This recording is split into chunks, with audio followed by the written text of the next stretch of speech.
A little bit of background, just a little bit this morning. This particular psalm speaks for itself. Psalm 19 through 23 are probably the most famous of the Psalms. 19 really kicks it off, and then we get to Psalm 23. That's probably the most famous psalm of all times. This psalm is, first of all, starting off seeing the glory of God in God's creation, seeing his handiwork, trying to fathom the vastness of the universe, let alone this small little spot in it called Earth that God has designed and created. The coming and going of seasons. Every fall, I'm just amazed when the trees start to yawn, and they blanket the earth with their leaves, and then they go to sleep for a few months. And if you don't see that, and it's been going on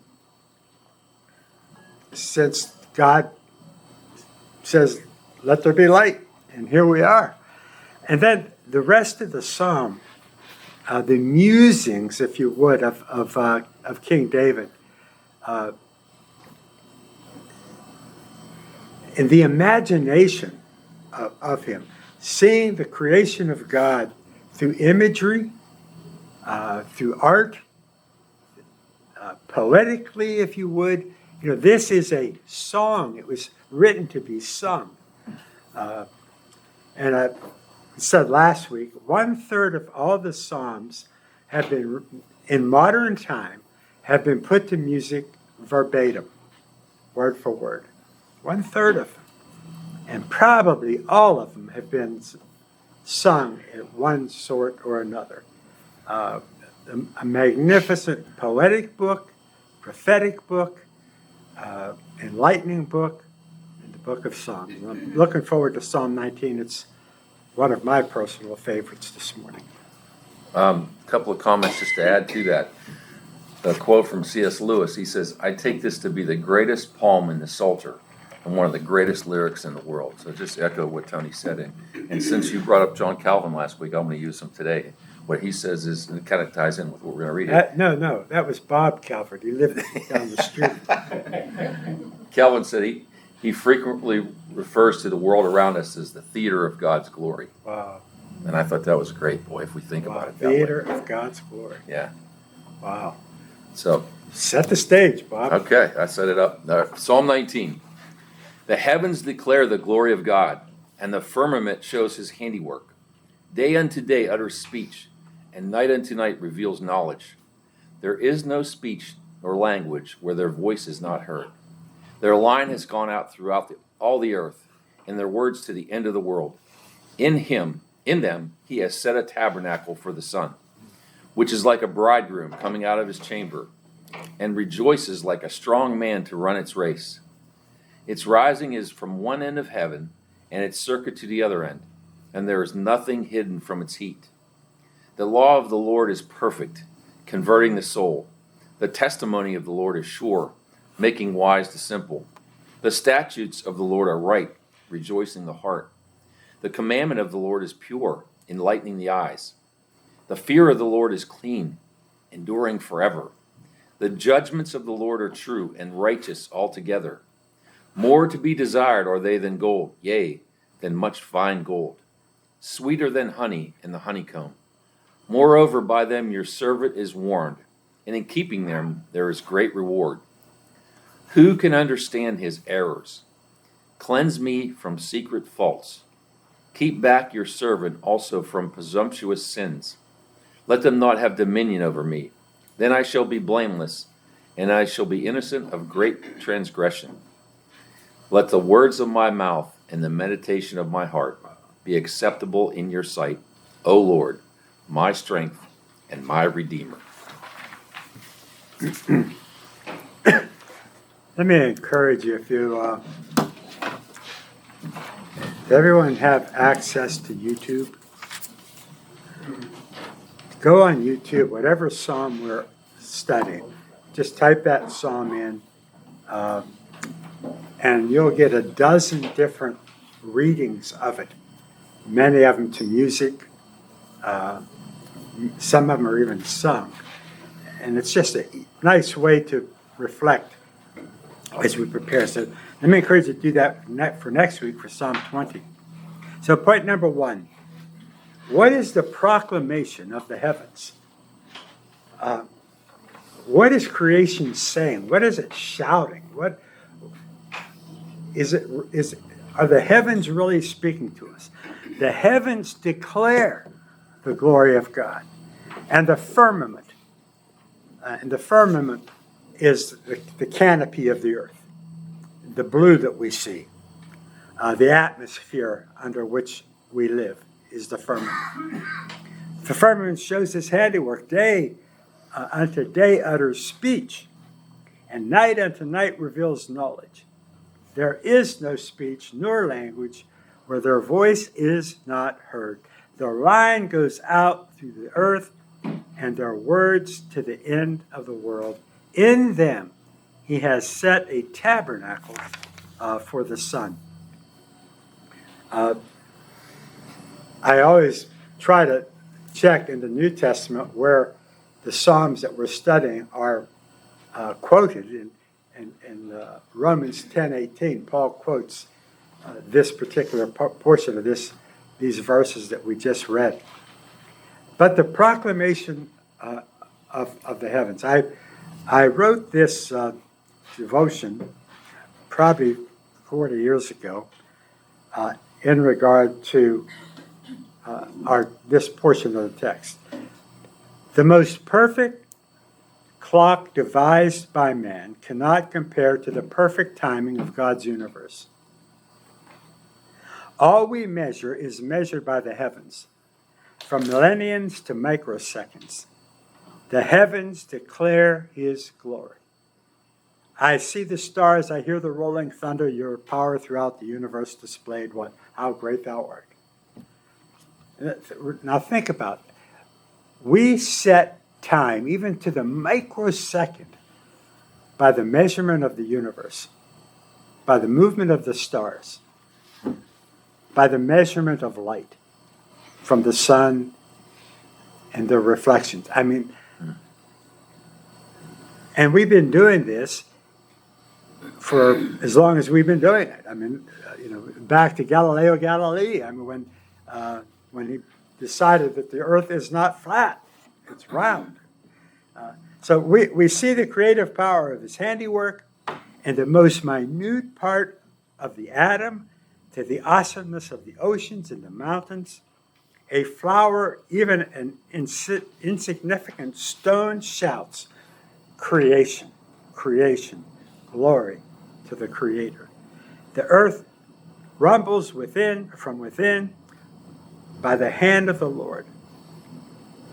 Man may say that all is chance and randomness, but the Creator says that it is purposeful and in order. Look, listen, touch, smell. It is from catastrophe and chaos or the handiwork of a master creator. There's such order in the universe that you don't hear the proclamation of God saying, I did this. Not only did he create it, he sustains it. We cannot fathom at all eternity, endlessness, vastness, without measure. We're not going to get somewhere and there's going to be a wall. It's just God's creations is eternal. I heard someone the other day talking about the Big Bang. From nothing, came everything.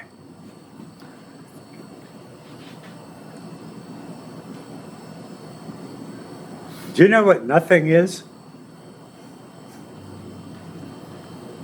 Nothing. You know, to believe that takes a whole lot more, not even faith. From nothing came everything. From God's word came everything. So, the proclamation of the heavens, don't miss it. Don't just sit all day and do this or watch the TV, or to go outside, smell a flower, get stung by a bee, enjoy the creation of God. Amen.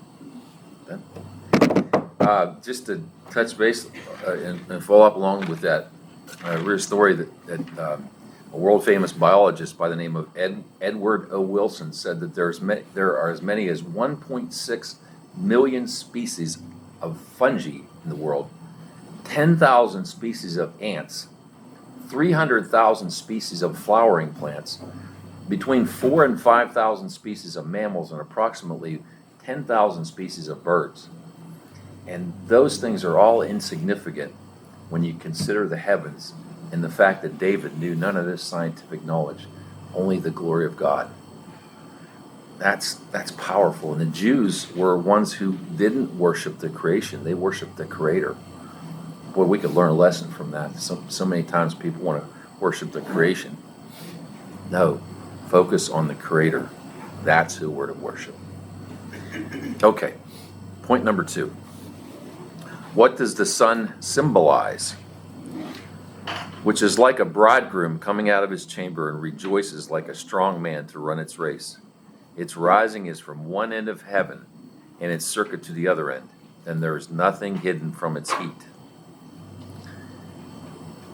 David was an outdoorsman, and he, would have watched the sun going from one side of the earth to the other, and it reminded him of a bridegroom leaving to go meet his bride. And if we think back, if we can remember that far back, when we were that bridegroom going out to meet your bride, and remember how beautiful she looked, and the anticipation of that, what a great picture, and also the power and the determination of running a race, and what that all entails. And the reality of it is, if we boil it down, we think about Jesus. Jesus symbolized here in God's glory as one coming from heaven to claim his bride, the church, one day. And he also,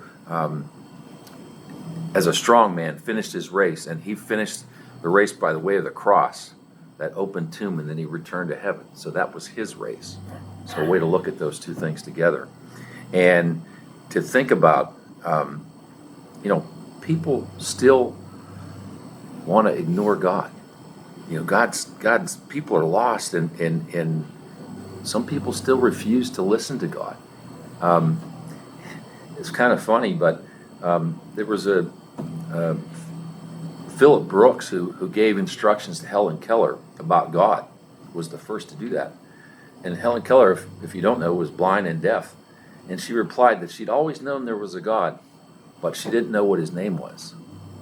And our task, our job, is to tell the world that person is Jesus. And if we focus on that, and we let that people know, they'll have hope, and they'll have eternity when they see this son of, the light of the world, Jesus, the sun symbolized here by David's writing. I like the term, back to verse 4. He has set a tabernacle for the sun. And then here, which is like the bridegroom coming to his chamber. I think the sun symbolizes Christ, as you're sharing.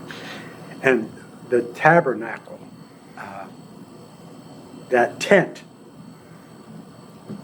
That's us. We are the tabernacle of God. We are the temple of God. We are the tent of the place where God dwells. So that's good. Good stuff. Thank you. I'm sorry. I missed I Revelation missed mine 22:5. too, so. And Revelation 22:5 says, "And night will be no more. There will be no need of lamp or light or sun, for the Lord God will be their light, and they will reign for ever and ever." And John tells us here in Revelation that the only light in the New Jerusalem, the eternal city, will be God. He will be the source of eternal light. And it will be a place where the darkness of this age will be gone, and God's people will reign forever. Yeah. Best is yet to come. Amen. Okay, I'm going to put you to work. You ready? How many of us remember going to church where every Sunday you had the responsive reading? Remember that? The pastor would say a line and you'd say a line. I like that. We're going to do that this morning. Part number 3. What is the law of the Lord? And how can we define it? Okay, I'm going to read the first part. You're going to read the check marks. You ready? The law of the Lord is perfect. Converting the soul. The testimony of the Lord is sure. Making wise the simple. The statutes of the Lord are right. Rejoicing the heart. The commandment of the Lord is pure. Enlightening the eyes. The fear of the Lord is clean. Enduring forever. The judgments of the Lord are true and righteous altogether. More to be desired than gold. Yea, let's find gold. Sweeter also than honey and the honeycomb. Moreover, by them your servant is warned, and in keeping them there is great reward. Good job, everybody. Yeah. You're dismissed. What I liked about the responsive reading when we used to do that in church, the church was half over. Okay, the law of the Lord is perfect.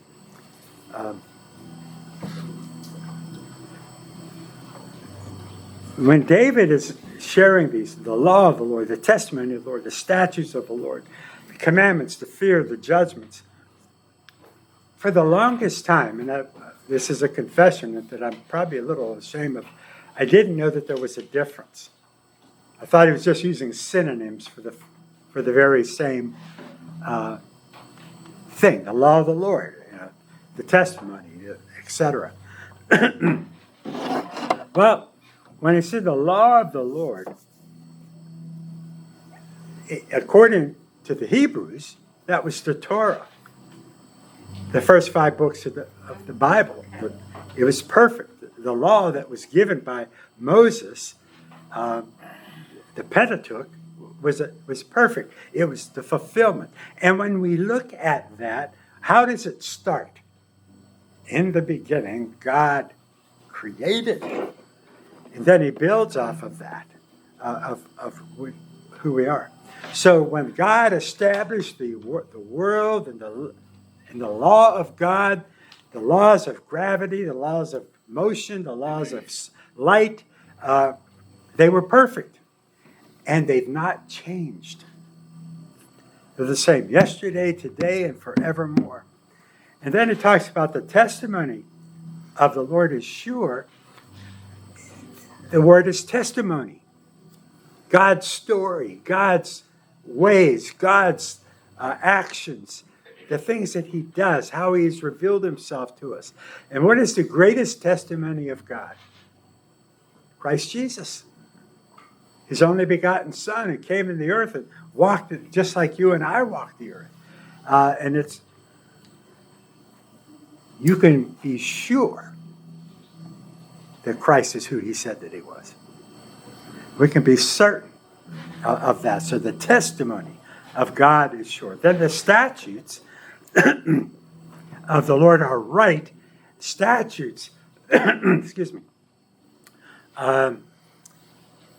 are the way we do life.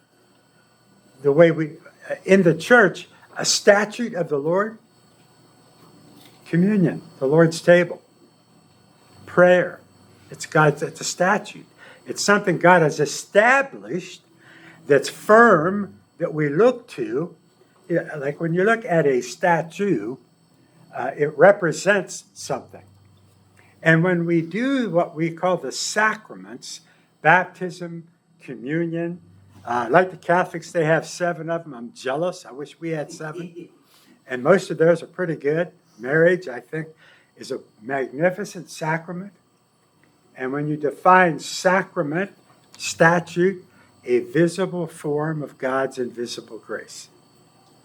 Something we look to that represents something of depth in communion, that visible form of God's invisible grace.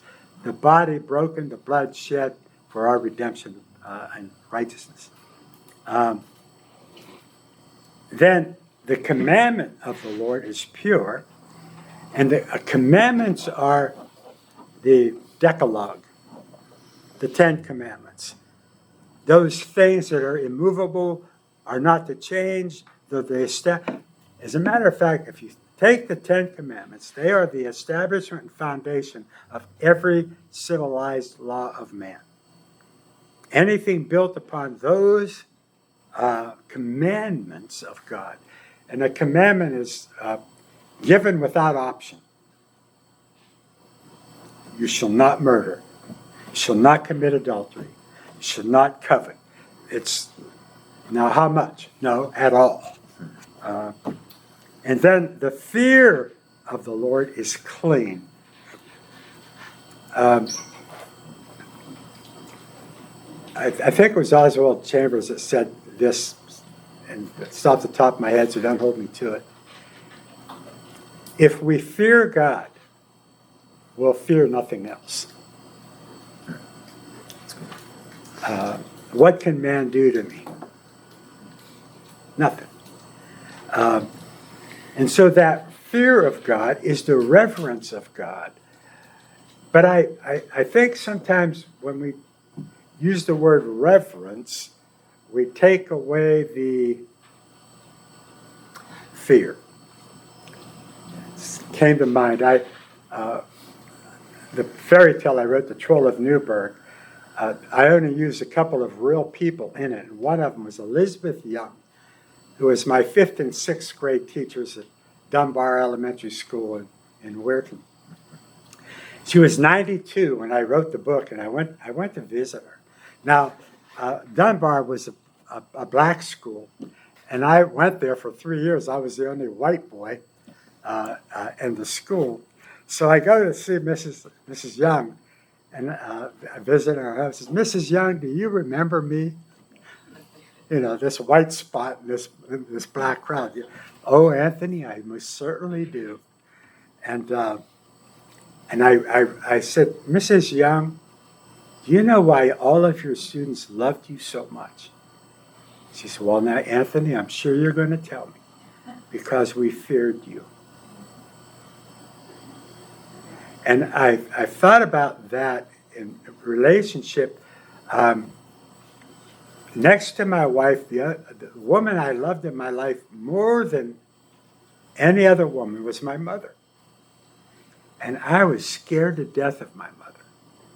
My mom would say, I'll be home at 10 o'clock or I'll break your arm. I believed her. I was home at 10 o'clock. So that fear, that reverence, fear, it's a fearful thing to fall into the hands of the living God. Yeah, so that'll keep you straight. The fear of God is clean. How is it clean? It keeps you clean. And then the judgment of the Lord are true and righteous altogether. What are the judgments of the Lord? His justice, his decisions, his consequences against sin. Do not judge unless you're judged. Why? All judgment belongs to God and to God alone. And if we are to judge, we judge by his what? His commandments. even more so than his statutes or his testimonies. His commandments are the law of God. So if and when we have to judge each other, say in a court of law, we judge by the law of God, and therefore his judgments, they're true, they're righteous altogether.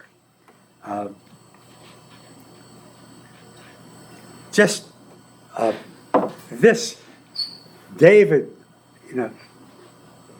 let's start. He recognizes the majesty of God in creation. And then he recognizes God in creation. And what does he recognize about God? His law, his testimonies, his statutes, his commandments. And you are so magnificent, not to fear you would be foolish. So, the law of the Lord, perfect. Okay. Point number 4, how would you define presumptuous sin? Who can understand his arrows? Cleanse me from secret faults. Keep back your servant also from presumptuous sins. Let them not have dominion over me. Then I shall be blameless, and I shall be innocent of great transgressions. So first, let's define presumptuous sins, and that is committing willful sins. You know it's wrong, and you still do it. You know that it's something that you tell somebody else not to do, but you do it yourself. You're doing it, you're committing it. David knew that committing adultery with Bathsheba was wrong, but he still did it. He knew that murdering Uriah was wrong, but he still did it. Those are willful sins that he committed. Now, there's things that we may do, we may sin that maybe we don't realize. There's secret faults.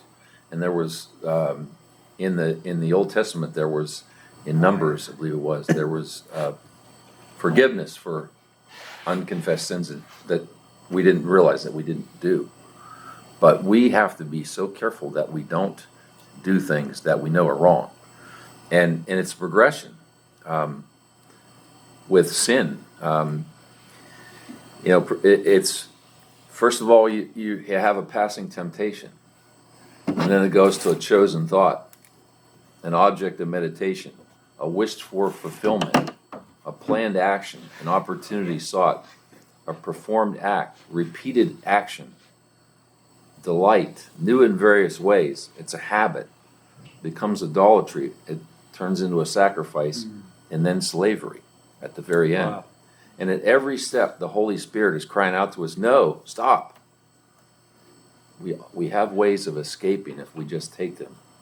We were told that there's no temptation that we'll face that there's not a way out if we take it. But when we choose to overlook that, when we desire to do these things that we know are wrong, that would be a presumptuous sin.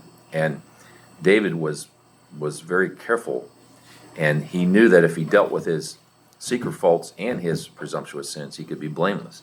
And when he was called out by Nathan, the prophet, for those sins, he was punished greatly. And so we can't expect that we're going to just overlook those things, that God's going to overlook them, especially when we're doing them. However, in Romans 6:14, Paul says, "For sin shall not have dominion over you, for you're not under the law, but under grace." So we have a way out. 2 Corinthians 10:5 says, "Casting down arguments or speculations, and every high thing that exalts itself against the knowledge of God, bringing every thought into captivity to the obedience of Christ." Paul knew that he was in a war against false teachers, is what he was talking about here to the Corinthians. And he fought with spiritual weapons, such as prayer and the scriptures. The battlefield was the hearts and minds of the Corinthians and the wrong teachers. And wrong teaching leads to wrong thinking and leads to disobedience to Christ. We see that today. We've been taught that you can change your gender. We've been taught that abortion is not killing a baby. We've been taught that men and men can marry, women and women can marry. This is false teaching. This is what we've been taught from the culture.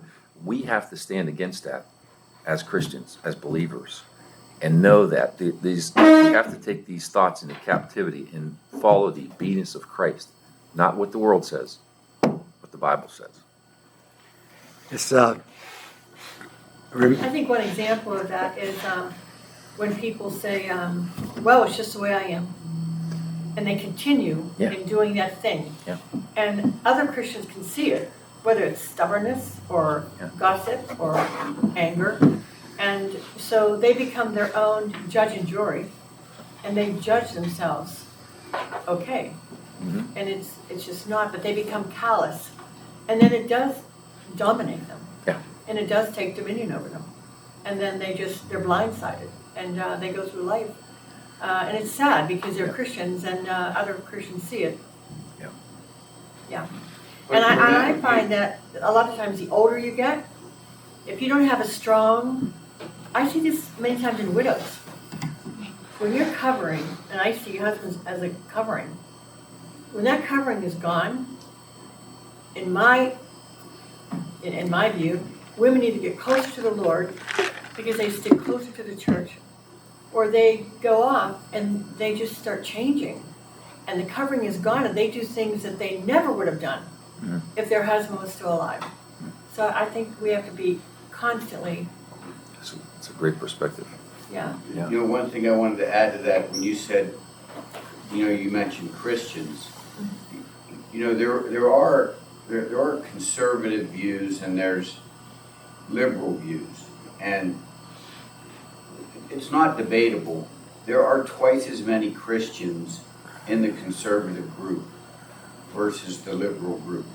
And there is somewhat of a herd immunity there. So, just keep that in mind.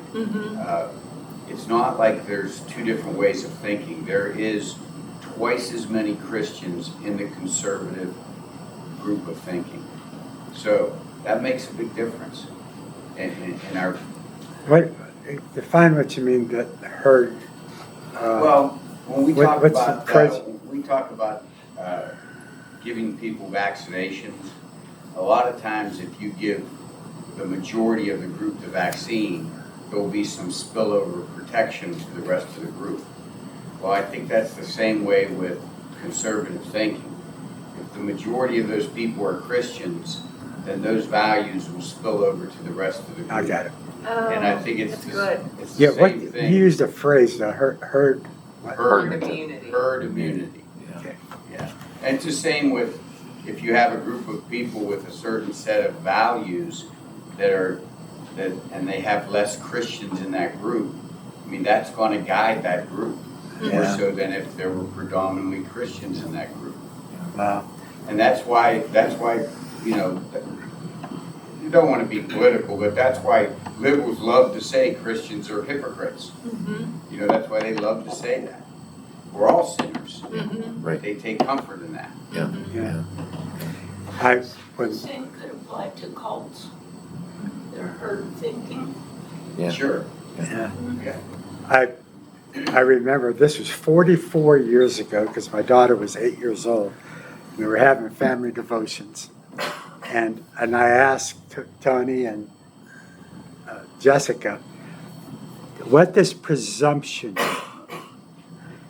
And I could see Jessica, she never stood still. Foot's always moving and she's doing all these things. She stopped and she looked and she went, well, presumption is kind of like gossiping, but gossiping to yourself. I never forgot that. It's just like, say that again. It's still written in my Bible on this particular text. And keep me what? Presumptuous sin. And what do we do often? We justify our sin. Yeah. Well, you know what? It's just the way I am. And I wrote this, and I said this for 50 years, but I send out a devotion to church leaders every morning. Sin has no limits. It's bottomless. It takes us further than we intend to go, keeps us longer than we want to stay, demands a price higher than we're willing to pay, and inflicts unimaginable harm. Revelation 20, verse 1. I saw an angel from heaven with the key to the bottomless pit. Presumptuous sin. Keep me from it, Lord. Well, I think secret faults. kind of what, maybe to piggyback off what JJ was saying, where you spend your time is going to make a difference. If you spend time in the Word, your mind is thinking about those things. If you spend time on one of the cable news networks and you're listening to all that garbage coming in, okay, that's going to change the way you think about things. So, we have to make sure that we're grounded, and we're all going to face temptations in life. That's just, that doesn't make us a sinner. It's what we do with that temptation. When it comes in, if we take it captive right away and we push it out, we can survive it. But when that thought starts to germinate in our mind and we start thinking about this, and then we start putting an action plan together to live it out or do whatever it might be telling us to do, that's when we get ourselves in trouble, and then it becomes one of those presumptuous. I think too, there's so much pride in presumptuous sin, because wouldn't it be wonderful if, like, as husband and wives or as Christian sisters and brothers, we could come to each other and say, can I talk to you for a minute? Yeah. Because I'm seeing this and it's not pretty. And maybe, we can pray about this, but it seems as though it's always met with, like, I'm fine, or they don't hear it. But I do think they hear it, and I do think they pray about it. But Or I think sometimes, the thought might come to you like, well, hey, I deserve this. I've worked hard, or that, whatever the case may be, I deserve a little bit of, you name it, whatever Candy. that sin might be, Yeah. And I worked hard all day, yeah. I like this. This always comes to my mind. This was a Casting Crowns song, and it's called a slow fade. It's a slow fade when you give yourself away. A price will be paid. People never crumble in a day. It's a slow fade. I always think about that. Yeah. Black and white turn to gray. Yes. It's never like it happens all at once, but you start to get that thinking, those thoughts. Yeah. And it's just little, well, maybe this would be okay, and it just progressively happens. Mm-hmm. Those little compromises that you make. Yeah. Justification's powerful thought process. Oh, man. Yeah. Back 2 Corinthians 10:5, casting down arguments, casting down speculations, casting down presumption. Well, that would fit, wouldn't it? And how do we do that? I think sometimes we might become numb if we're so attached to the things of the world, we miss the things of God. Well, I think that's why 1 John says, if you love the things of the world, the love of the Father is not in you. Yeah. It's that warning of, because sometimes we expect the grace of God because we get it so much that we just get to that point where we just expect to be forgiven. We expect it, or we forget that where we came from. We don't set up those monuments in our lives of, this is where I came from.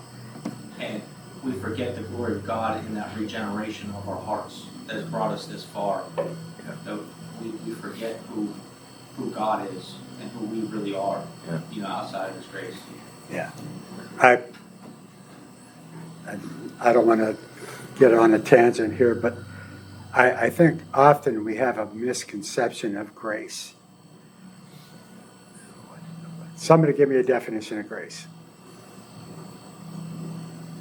Well, unmerited favor is what's always thrown out there. Here's grace. There's no temptation taken you, but such as is common to man. But God is faithful and just and will not allow you to be tempted above that you're able, but will give you a way of escape. That's grace. Grace is God equipping you to be obedient to God. It's the equipping of God, it's not the erasing of God. It's not overlooking our sin. It's giving us the ability to overcome our sin. So, yeah, I think part of presumptuous, and this is just, boy, thank you, this is the conversation I love. Part of presumptuous sin is presuming God's going to take care. Yeah, I know I sinned, I did it, I was wrong, but God will forgive me.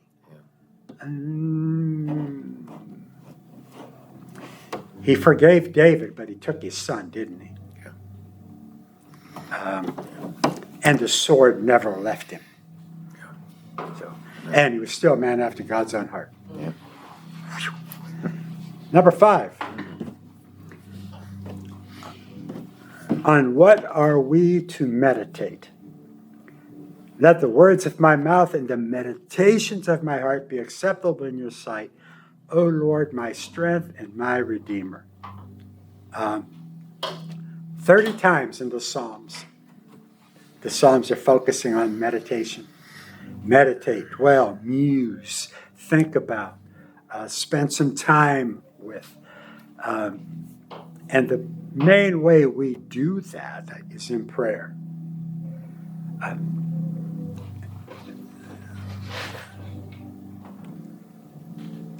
I probably pray there's a lot of lines I pray often.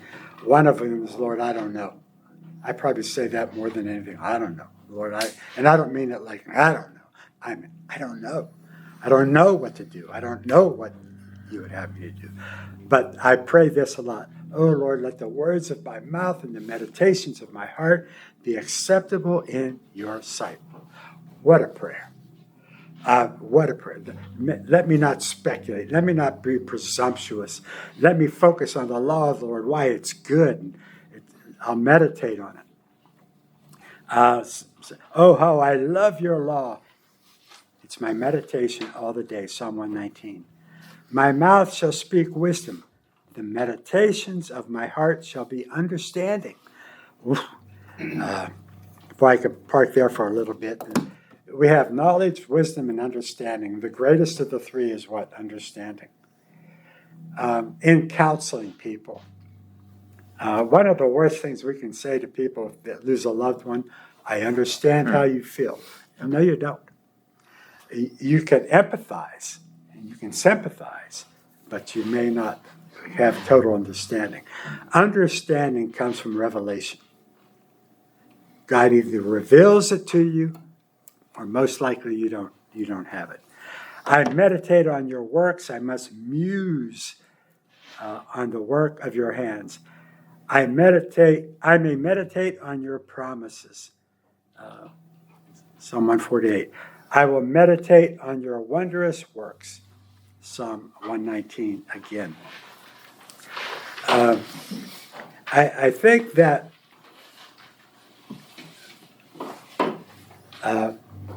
the heavens declare the glory of God, and the firmament his wonders. Day after day they speak. They're shouting at us. They're singing to us. He's revealing all these things to us. Oh, and Lord, I see through all of this your law, your testimonies, your statutes, your commandments, your justice. I see it all. And keep me from presumptuous sin, Lord. Now, what are we to do with all of that? Meditate on it. I post this thing on Facebook every day called Just a Thought. And they were just that. They're just thoughts. They're not directives. They're not, and I just share thoughts that I have. And someone wrote the other day, said, you must think a lot. And I wrote back and I said it in jest because my father-in-law, Sherry's dad, used to say this, and I just loved it. You know, sometimes I sits and thinks. Other time I just sits. We need to do that. That might sound like we just sit there empty-minded. No. Just sit and meditate on the things of God by Lord, I'm silent right now. I'm trying not to fill my mind with anything but your presence. If you speak to me, I'll listen. Just that, what is it again? Be still and know that I am God. Sherry and I, when we retired, it's been a while now, we looked all over the world where we considered Colorado and Maryland and Italy. I wish we'd have taken Italy. We chose Toronto, Ohio. And I love it. I'll go sit by the river, and we have a bench right on the river, and I try not to think, and not sit there and put it neutral when I hear the voice of God. One more thing to go back to that presumptuous sin, because I think it's so important. The law of the Lord is perfect, converting the soul. Only God can convert the soul. And I think when we have presumptuous sin, in a way, we're trying to convert our own soul to justify that thing is okay.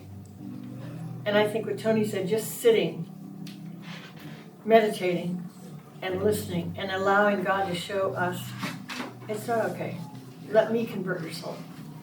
Only I can convert your soul. It's my justice, not yours. I'm the judge, not you. It's so important. Yeah, trying to play God, take his place, right? Going back to the original sin, right? Yeah. And if we can make an application here, and then any other applications, I'd love to hear them. Do this. The heavens declare the glory of God. Go out and listen and watch. And then muse on the things of God. This is such a powerful psalm.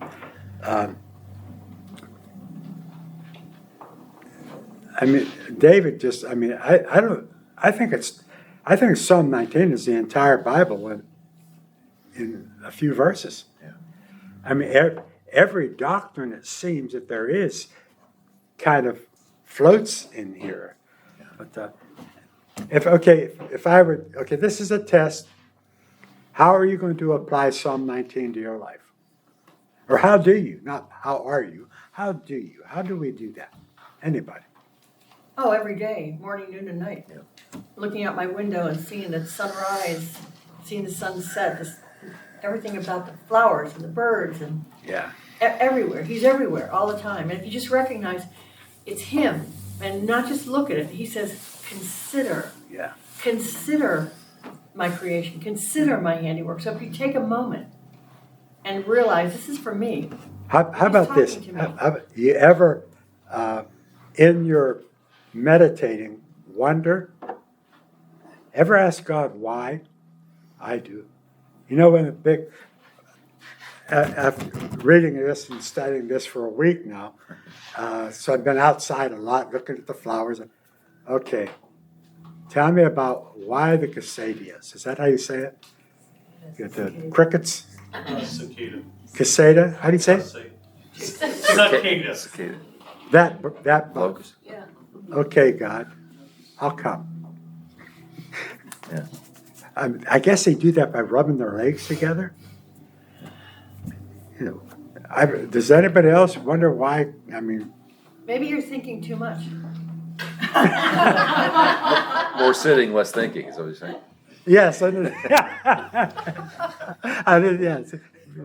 I love that sound. It reminds me of being a kid. Yeah. It brings do. such comfort Yes. of Yeah. being a child. I do and too. You can have what I hear all the time, because we hear that all the time. But playing hide go seek or playing tag and not wanting to go in. Yeah. I agree. Having my parents right there on the back porch and being outside playing, it's just. Yes. Well, Agreed. yeah. Okay. There.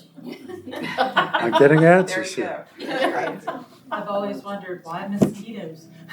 Yeah. For frogs. Frogs eat them. Make frogs happy. Fives. Fives. I mean, there's a Yeah. reason for everything. Though. Yeah. Yeah. They like me a lot.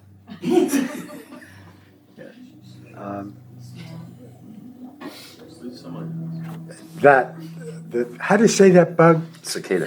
Casada? Cicada. Casada. Cicada. Cicada with an S. Sick. The guy who has the biggest vocabulary in Yeah. 3 states. The guy who has the biggest vocabulary in 3 states can't pronounce that word. I can. Cricket. He may know what it is, we just can't pronounce it. But I do wonder a lot about those things. Like noise. I have an artificial heart valve. I can hear it 24 hours a day. And it sounds like a refrigerator running. Yeah. And I wonder, Lord, why do I have? Well, you don't want that to stop, do you? Hey, you want to keep hearing? I'm good. I'll take the noise. Right there. Three things just that I wanted to bring out. Just 3 things where we see Jesus in this Psalm 19. Because Jesus created all things, then it's His glory on display in the heavens and the earth. And Colossians 1:16 says, "For by Him all things were created that are in heaven and that are on earth."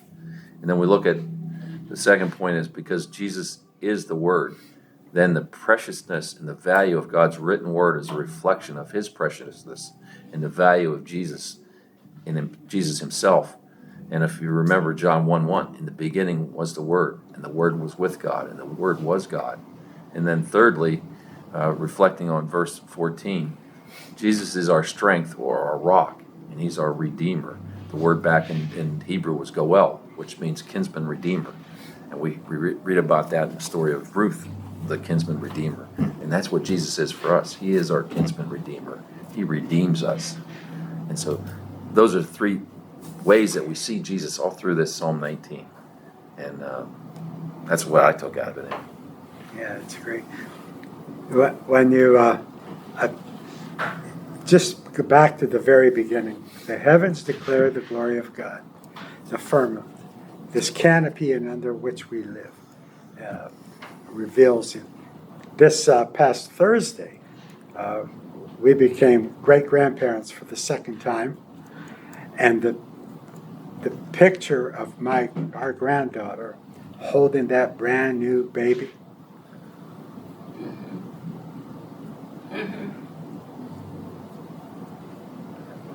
If you miss God there, you 9 pounds, 7 ounces. yeah. And then the bottom was Sarah's in love. Yeah. He came out and said, "Hi, Mom, Dad, how are you today? Can I have the keys to the car?" But the new thing is, you don't name them right away. You bring them home, and you get to know them a little bit. So I call him Little Boy Blue. That's like we still have a name. They have like 5 possibilities, but they just want to be with him a little bit before they give him. And I think, well, that's sort of smart, rather than just have a name that you like. I don't know. Tony. It's interesting. Okay, I got to tell the story. I told Bob this earlier. This is a true story. I'm 16 years old. I said, "Mom, I need a birth certificate." She goes, "Go to the Steubenville courthouse, Jefferson County. You were born at Ohio Valley Hospital." And so I go there, and I says, "I need a birth certificate." And the lady says, "What's your name?" I said, "My name's Tony Foley." I grew up by Tony Foley, Foley. She goes, "Well, we have no record of a Tony Foley." And this lady sitting in the back of I could standing at that counter. There's an elderly lady in the back desk. And she goes, "Is your mother Mary?" I said, "Yes, ma'am." "Well, your name's not Foley, it's Folio." And this came to, I'm adopted. And so they get my birth certificate, and I'm 16. This is on my birth certificate. Boy Folio. Boy. In Italian, it's Waio. And Wino? Wyo. Oh, I think some wino. Later. And that is, the lady wrote on, Tony, that's not right, Anthony. So at 16, that's when I got my name, Anthony. So years later, Sherry and I are in France, and I went to Normandy to visit the grave of my uncle, for whom I was named. And he was killed on D-Day. He died the 11th. He shot down D-Day, 17 years old. And so I get to his grave, and on the grave it's Anthony Foley, Foglia. And Duncan Hunter was a congressman back then, and he was a good friend of mine. And I called Duncan. I got to get his name fixed. He spelled his name Folio, and it's Folio. Well, the last living Folio was an aunt of mine of 11 children. I called her. Aunt Dolly, or Aunt Yolly, is there anybody that has a birth certificate or anything that can get our names right? She goes, what do you mean? She goes, well, I went to visit Uncle Tony's grave, and it has Folia. She goes, well, that's right. It is Folia. When Grandpa came to Ellis Island, they made the A into an O. Your real name is Folio. So I went from Foley to Folio to Folio. I'm going to change it to Sullivan. I don't know what that has to do with anything. But Tony, I just ran into this last week. I was searching for my grandfather's burial there. And I finally got his immigration papers and his birth certificate. And when they put his immigration papers out, how they signed that last name, they made it Homa. Yeah. That is misspelling on that. So I wonder if when we get to heaven, I hope they have the good records. We had no record of Tony Folio here. It's a good thing they didn't change the A to O. Yeah. Hey, God bless you, everybody. Thank you. Let's go to church.